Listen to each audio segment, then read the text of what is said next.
Le lin, on le connaît d'abord comme un tissu.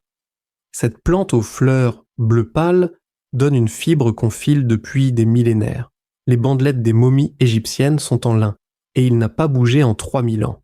Mais la même plante donne aussi une graine, et de cette graine, une huile. C'est de l'huile qu'on parle. Cette huile-là a une deuxième vie, moins connue. C'est elle que les peintres utilisent depuis le XVe siècle pour lier leurs pigments. La peinture à l'huile, c'est de l'huile de lin. Elle sèche en durcissant à l'air.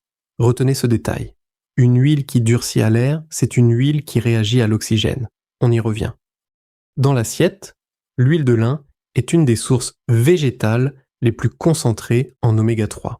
L'oméga 3 du lin s'appelle l'acide alpha-linolénique, ALA. Le corps ne sait pas le fabriquer, il doit venir de l'assiette. C'est le point de départ de la famille des oméga 3. À partir de lui, le corps peut convertir en petites quantités les formes à longue chaîne. Le problème de l'huile de lin, c'est justement ce qui fait le bonheur des peintres. Elle réagit à l'oxygène.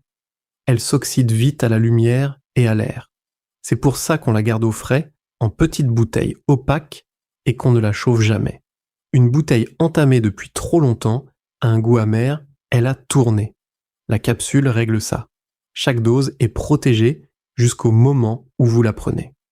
Celle de Dinveo est bio, de première pression à froid, avec un minimum de 50% d'ALA. 2 capsules apportent 1000 mg d'huile, dont au moins 500 mg d'oméga 3, plus des oméga 6 et 9.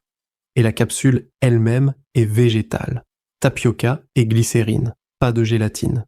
C'est une huile de lin 100% végane. 2 capsules par jour, 60 gélules, 1 mois de cure. Pour les végétariens et les véganes, c'est souvent la base en oméga 3. Et si vous cherchez la forme à longue chaîne, on vous a présenté le DHA végétal de microalgues. Les deux se complètent.